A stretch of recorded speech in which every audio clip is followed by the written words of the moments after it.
Welcome to the Network of Giving podcast. I'm Terry Evans, member of the Advisory Council for the Network of Giving.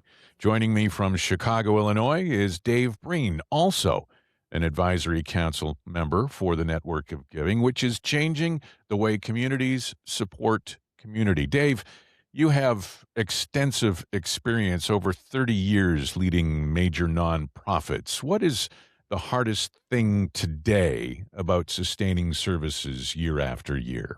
Thanks, Terry, and thanks for having me. I think one of the biggest issues is just the limit on resources for nonprofits, and trying to do community good. And you have 10 to 12 million nonprofits worldwide registered, so you can understand there's limited resources out there. So I think one of the issues is always trying to figure out what those crucial activities are that we do fund and we do budget, trying to follow a strategic plan put together by board of directors, and then, ultimately figuring out if our revenues don't meet the targets of, private and local fundraising, what services or staffing do we have to cut to make sure that we're continuing to be good stewards of donor money?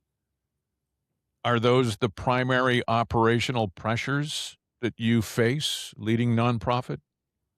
I think so. I think that and the new generation of employee is one in which, and I'm not passing judgment here, it's one in which, they like to work during the week. Nonprofits historically are a lot of nights, weekends. So finding that job workforce is one of the other real challenges that nonprofits face in operational. You bring up a really valid point about nighttime activities, weekend activities. Most nonprofits still rely on events and campaigns. Aside from the fact that it's tough to get people to man those operations and those events and those campaigns, what are some of the limitations of this model when you're trying to build something long term? Yeah, the historic fundraising model very much relied on special events and campaigns, to your point. And special events are great for public awareness, but very cumbersome as it relates to labor, volunteers. The return on investment isn't always as good as you want it to be with those labor type intensive events. And then special events, really the return on investment sometimes doesn't match up with the amount of effort that you put into them. Campaigns have been one that you can have a great plan, you can have a great strategy, and then when you unfold the campaign, there may be a lot of things out of your control, whether it be geopolitical or whether it be a natural disaster that's happened, that take a lot of the funding and some of the public relations away from a campaign that maybe you've built. The network of giving has the potential to create a seismic shift in fundraising. Do you see it as a fundraising tool or something more foundational to how nonprofits are going to operate in the future? I really think I think I'm biased, but the network of giving is a huge answer to both as a fundraising tool and foundational. And what I mean by that is, if you can receive micro donations that benefit the community, benefit the business, benefit the charity, there's nothing better than that than to make money while you're sleeping, without the labor involved. The return on investment's 100%. So I think that's going to be one of the things. And I think the other thing with network of giving, what it's going to do is match up individuals so they get to know the local nonprofits they have. So there's a real awareness factor where they're being educated about what the nonprofit is and who it serves and how they can help and get involved and roll up their sleeves to really help something local. What about the concept of meeting people where they already are? Why is removing friction from giving so critical if we want broader community participation?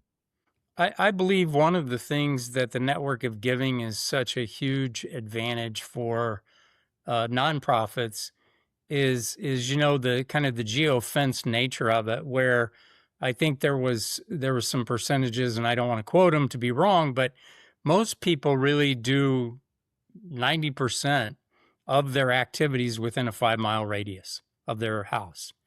So when you start to think about how they benefit local charities that within that 5-mile radius, it kind of tells you the impact that, hey, if I go to the store, if I go to the restaurant, or if I go to this local business 15 times a week, I know I can have an impact on that charitable organization 15 times for things that I'm already doing.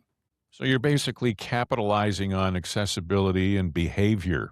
It's seamless everyday life where people are already located as far as going to them. Yeah, I think it's really the key, the key or secret sauce to the network of giving is really, whether it's a nonprofit, whether it's a business, whether it's the consumer, do things you're already doing. We're not going to ask you to do extra, but we're going to really capitalize on this benefit that we have through this easy app that you use apps in most of your life anyway anymore now, but now you're benefiting, whether it be still using an app or you using another app for be it Instacart or be it, those other things where you just show up at the store, pick up your groceries and go, don't even go into the store. So I think we're just really streamlining what people are doing and how they can give to charity through their everyday lives, which if you're not asking people to do more, that is the key, because we're so desensitized through all the tips that are going on and tip for charity and all the things people really have donor fatigue on right now. If organizations had a steady stream of support happening in the background, like you said, make money while you sleep, in that sense, how would that change the way that they deliver services and plan for the future? I think this is a game changer for nonprofits, and I use the term at times position of strength. When you're able to, as I said earlier, many times in a 3-year strategic plan, or if people are bold enough to go 5 years out, you run into issues, you run into problems, you run into revenue generation, factors outside of your control, workforce development, et cetera. And I think when you think about those things, you're always trying to ratchet somewhere. You're always trying to, in essence, in a nonprofit, rob Peter to pay Paul so you can meet budget. The network of giving will be allowing donations to come in on a daily basis so that that nonprofit knows they've got secured funding.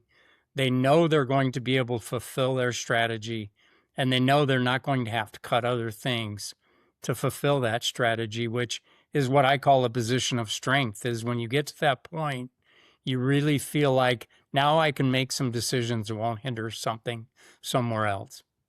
When there's a community initiative involved, a charity involved, a community organization, whatever the case might be, there's a certain amount of skepticism that people may have kind of lingering in the background. Is there a way that you can put these nonprofits at ease with an opportunity through the network of giving? I think so, because one of the additional values of the network of giving is it is ironclad in its integrity, its credibility. The audit trail shows 100% are going back to these nonprofits. And I think even for the consumer, there's many nonprofits, and I've been in the business for 40 years and can tell you that there's some nonprofits out there who may not always live up to what they're saying they're doing. Doesn't mean they're doing things that are wrong. It just, they may have to, like I said before, move money here to support this cause or support this initiative that they're doing. With the network of giving, the charities will be vetted. For a fact that your donation is going exactly where it's designed to go, based on your interest, based on the business's ability to give.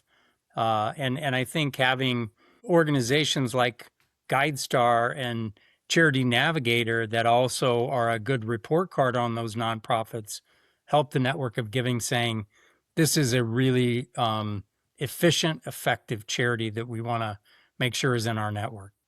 I think that's one of the things that people are primarily concerned about when it comes to making donations is how much is going to the actual cause and how much is being eaten up by administration and the like. And is there something that you can, maybe talk about further than what you just mentioned in that regard? Yeah, I think allocation when we look at charitable organizations as an example, Special Olympics, we were at about an 81% back to program. So when you think about some nonprofits, may have a 50-50 allocation.